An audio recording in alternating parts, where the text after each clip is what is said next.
Hello everyone and welcome to day number 5. We're already into 5 days, and the sad part is that the Easter weekend is almost gone. I know, it goes so fast, isn't it? You know, when you're having fun, I tell you, it's just like time flies. And I don't know where the last few days have gone to, but that is just how it is.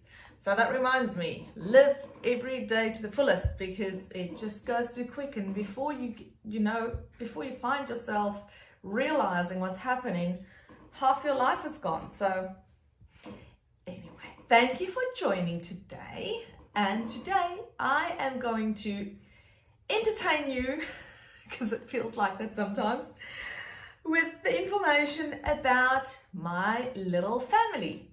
Who are we? What do we do? How many are we? What's our favorite kinds of things? And what everybody does on a regular kind of basis.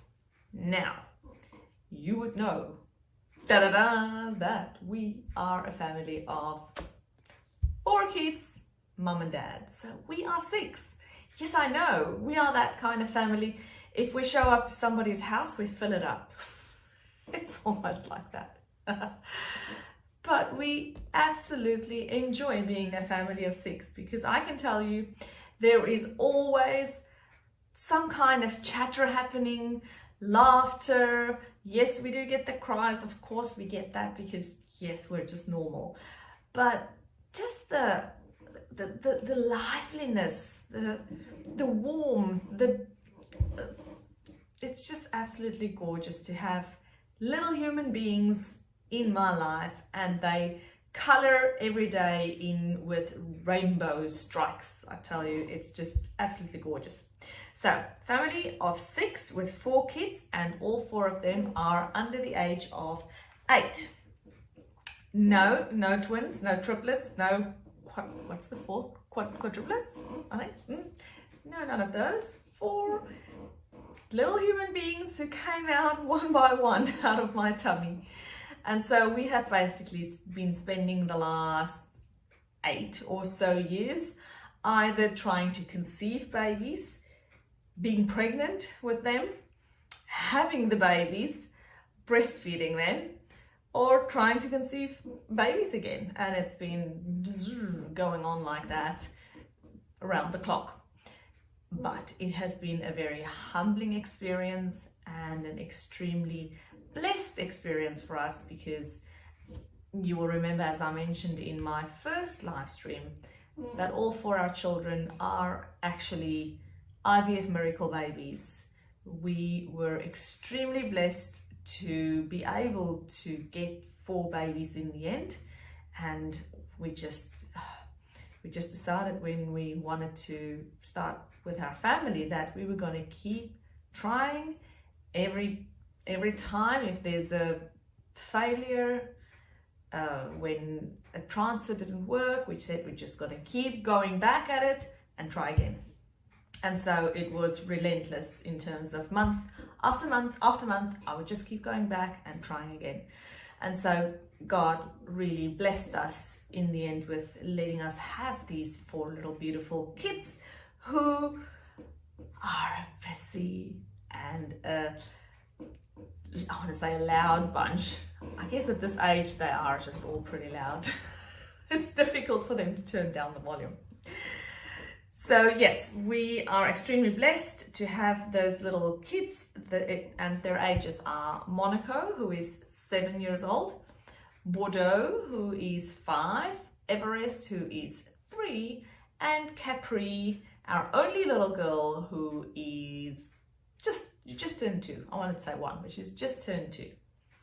So 3 of them school-going age, and 1 of them in daycare. Monaco is year 2, Bordeaux is pre-primary, and Everest is in kindy.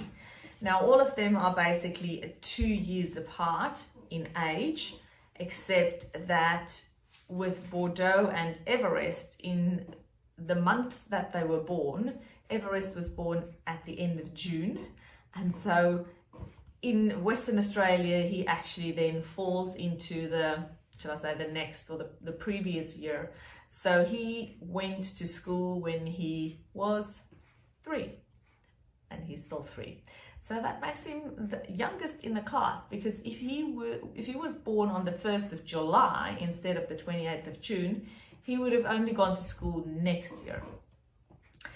So yes, that's an interesting experience. But at first we were wondering how it's going to go with him, since he was going to be so really, really young to go to school. But I have to say, we've not had any issues with him so far. I think being the 3rd child, having 2 older brothers, he's constantly in older kids, around older kids, and we have our neighbors visiting often with their children, and obviously some other friends, and they all have older kids as well. And so Everest is always just around them, and he's never had any problems with settling in. And yeah, so at school he went in the first day, kissed me goodbye, not even a tear, not even nothing. And I sort of felt like, my baby is not even going to miss me. It was fine. Whereas with the 2 older ones, when I dropped them off their first day at kindy, it was a little bit different, I have to say. And they're actually they were the older kids in their class on the first day at school, because their birthdays are in October.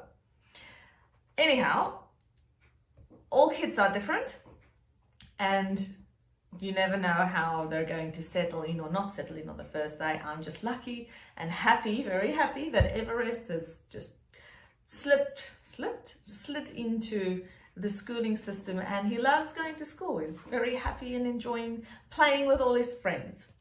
And Capri, as I said, she goes to daycare. So she is also in her element when she goes to daycare every morning, and she would just walk in there as if she owns the place, and she smiles and waves, and she's just too happy to see everybody, which is great, because I know again that it's not always like that for children when they go to daycare. I've had 4 children, Capri is the 4th one, through daycare, and they change. Sometimes they go through these phases. Sometimes they're really happy to go to daycare, and then a few months pass, and then they start getting, I don't want to go anymore, and then it's really hard to drop them off, and then they like it again, and they move between the different classes at daycare depending on which age they are. But at this point in time, Capri is really happy to go, and it's just very comforting for me when we do drop her off that she's not clingy and doesn't want to hang on to mummy, because I don't know, any other mums out here watching my live stream, I'm sure that you would understand it's pretty darn hard to leave a child somewhere where they're crying out for you and somebody else has to physically almost tear the baba off you. Not so much fun. So yes, we're blessed, and she goes to daycare, and Everest goes to a family daycare once every fortnight, one day every fortnight, because in Australia, when you are in kindy, I know it depends from school to school, but the school that Everest goes to, or our local public school, which is very handy just across the road from where we live, he has they call it a 5-day a fortnight, and for the South African viewers, a fortnight means actually 2 weeks, and it's a very common term that we use here in Australia. So 5 days every 2 weeks he goes to school. So on the 1 week it would be Monday and Thursday, and then the next week it would be Monday, Wednesday and Thursday, and then it's Monday, Thursday, and then Monday, Wednesday, Thursday. So every second week he goes to school on a Wednesday as well. And then they have alternating classes. So on a Tuesday and a Friday, they would have the other 2 kindy classes attend in the same classrooms. And then they would have the other alternating Wednesday. And some schools have it like 2.5 days a week instead of 2 days, 3 days, 2 days, 3 days. And that's how they alternate between their kindy classes. So kindy is not compulsory in Australia, but we love putting our children in kindy because we think it's a great transition for them into the longer term school day, which is the next year when they go to pre-primary, and that is a full week for them. full hours, full week. Kindy is also full hours for us anyway. It's the same. Everest goes to school exactly the same number of hours than Bordeaux and Monaco does. Then, more about our other part of our little family, which is my better half, my husband Carl, as you know. And Carl works for a bank in Perth in their head office in Treasury. Now, if I were to explain what he does, and he would, I'm sure, I want to say turn around his grave. That's not appropriate at all. He would cringe if he hears me explain this. But he works with numbers and spreadsheets, and that's pretty much as I know. Large sums of money, and they move it around, and he loves doing that, and which is great because he also does our finances in our family. And so I'm very happy to have him being on top of all those numbers and those spreadsheets. And so no, he's absolutely a numbers person, and he's always been into those kinds of things, which is great. He did a Bachelor of Commerce at University of Pretoria, and Bachelor of Commerce in accounting. And he then subsequently decided that he didn't want to do too much of the accounting aspect per se and become a chartered accountant. So he is working in Treasury, as I said. And he also did a Master's of Business Administration here in Australia, an MBA. So he finished his MBA, would have been about 8 years ago, because that's about when Monaco was born, just before Monaco was born. And that's pretty much when I finished my PhD. So we deliberately decided, and I'm so glad we did, because realizing afterwards what a big job it is to have children, that we wanted to finish with our studies, those studies anyway, before we started with a family. So he's got an MBA from Curtin University, and he is working for a bank. He loves doing photography. He's really good at that, and so often you will see some of our videos of our photos on my channel would be from his handiwork, and I'm very glad and spoiled that I have somebody in-house that can help me with these things. He's also a very hands-on person, loves making things. As I said earlier, we're a creative bunch in this house. We like to DIY where we can. We like to, I want to say, build and break and literally get our hands dirty. Often I would be needing to scrub my nails because I'd be digging with my fingers into the ground or the soil or paint or dust or something or other, because we love working with our hands. What else can I tell you? We live in Perth. Go figure.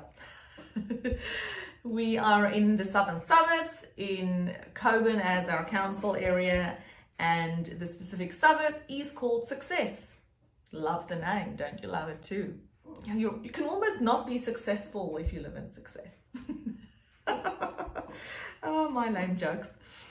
Okay, so what are our kids' interests? Our kids' interests sometimes change as the wind blows or changes direction.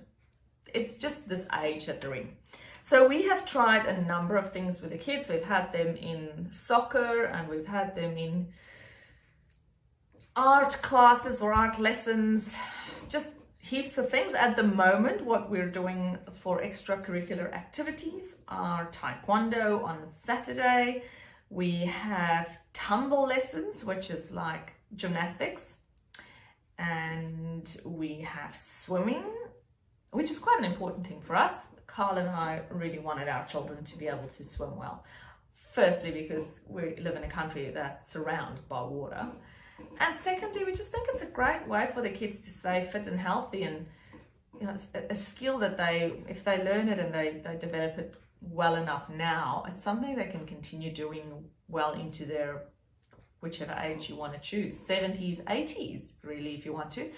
Because of the nature of the exercise not being strenuous on your joints, it's something that you can always keep doing even though you might be older. And so we think it's a great way for the kids to learn to be active and enjoy, I guess, exercising. Hip hop, that's a new addition to our list of activities that the children do, I thought it would be interesting to sign them up for a hip hop class, and they're actually really enjoying it so much. I think one of the reasons is that it's gonna entail them participating in competitions, which they're quite keen about. And I think there's about 7 or so competitions coming up for this year alone, which is, yeah, and all local, I think, except for one that's in Kalgoorlie, but all the rest of them are Perth-based competitions. Interesting. And they also love ball games. Now, some in the family enjoy ball games a bit more than others. I shall say that Monaco is the one who enjoys the ball games the least, but he's also really talented, I've seen.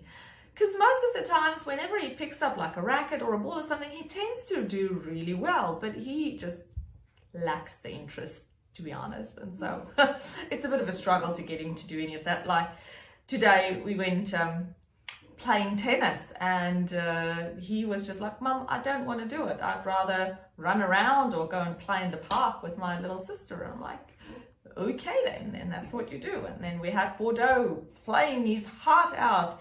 No, he doesn't hit the ball all the time, but he's there and he's trying, and he was really keen. And Everest and Capri are just really too young for us to really be able to identify whether they like playing with tennis rackets, I guess. But they were there pushing the ball around and throwing it and so on. But both Carl and I are keen tennis players, and we play tennis at school, so it's something that we would actually really like to continue doing as a family.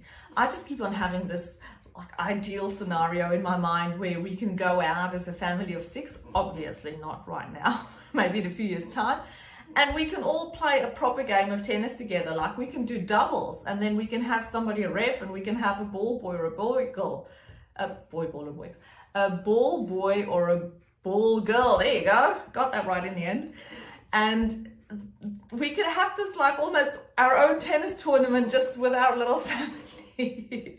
It's called wishful thinking, but you know what? You got to have hopes and dreams, isn't it? So yes, as I said, Monaco really do enjoy running. That's his big thing. If you're following our 100 sunsets and 100 days around Australia, you would have picked up on that by now, that he is just running wherever he can, whenever he can. And I guess that's a good thing too, because whatever kind of exercise or physical activity children show an interest in, I think is important for you to, as a parent, to encourage or support. And they might change. Tomorrow they might go, oh, I want to do something else. You know, we've seen that, trust me, we've seen that. Today, the flavor of the week is X, and then you think, oh, okay, let's get all this gear for them because they are so keen on doing X. And then the week goes by and it's, no, now it's going to be Y. I'm like, you know, we've just invested into all of this. You just got to go with the flow. Hopefully, because we've got 4 kids, if the one doesn't like it, hopefully it'll sort of be passed down and somebody else along the line might be able to enjoy that. And then another thing that you would see our family do lots of is biking, like riding our bikes, or scooting, also skateboarding, which goes sort of hand in hand. Again, if you follow our 100 sunsets, you'll see that skate parks are one of those places we will very often be at. And it's just the nature of having little kids who want to move around on their scooters and their skateboards. And it's just so much nicer to go on a skate park than to try and do it out on our verge here on the sidewalk, because the sidewalk always has some little stones or branches, or it's just much easier to go to the skate park. And we now have some really nice skate parks in Coburn and obviously Greater Perth. And since we've been around Australia, in all of Australia, there are just some really fabulous ones. But I can tell you that Coburn does not stand back for any other council's skate parks. So that's great. And those are our interests, as I shall say, at the moment, because it's fleeting, you know. It could change with little kids. It could change any point in time. Oh, another thing they do enjoy as well, which I don't have on as like activities that we go out for doing, but the boys actually do really enjoy being crafty or arts and craft, like drawing and coloring in, which it felt like forever before they actually got interested in it, with Monaco not even wanting to pick up a pen for the first few years. And then literally, I think the day he turned 5, he's like, no, he's now going to start drawing, and he wants to. And then he suddenly started doing all this how to draw different kinds of things for his YouTube channel. Yes, he does have a YouTube channel. If you wanted to look him up, his channel is called Mr. Monaco, and he does a range of things on his channel. But one of the things that he was really good at when he was a couple of years ago was to how to draw videos. And he's got a few others on there as well. I think a very fun one that he and Bordeaux did together was how to eat a Tim Tam, the Australian way or the proper way. So go and check that one out. That's really cute. And then Bordeaux actually has his own YouTube channel too, because they just really enjoyed, they saw mum do it, and they obviously have YouTube that they do see other children do similar things. And so Bordeaux's channel at the moment has got bike riding and scooter tricks on. And the last time he made a video has been quite a while ago. So watch that space. Mr. Bordeaux is his channel, it's called. And he will be putting up a few more videos soon, because it is school holidays at the moment, and they told me that they're keen on doing that. So I'm all about supporting their interests and trying my best to encourage them to do things that they are passionate about or are really keen in. Okay, guys and girls, I think that's me for right now, and that is a little bit of who is our family, our kids, what we like doing, and where you can find us on any typical weekend. Because if you listen to the fact that we have all these sporting / other kind of activities that the kids love doing, I guess that's a big hint on what our weekends involve most of the time. Thanks for joining again. I do appreciate it. And if you have any burning questions that you would like to ask me, hit me up in the comments down below. I am all too keen to get back to you. Doesn't matter what the question is, there's never one that I'm not prepared to tackle head on. Thanks for watching, and enjoy your last day of this Easter weekend. I hope the Easter Bunny brought you lots and lots and lots of chocolates, and that you would have to go and exercise a few extra minutes just to wear off all those chocolates. All right, everybody, see you tomorrow.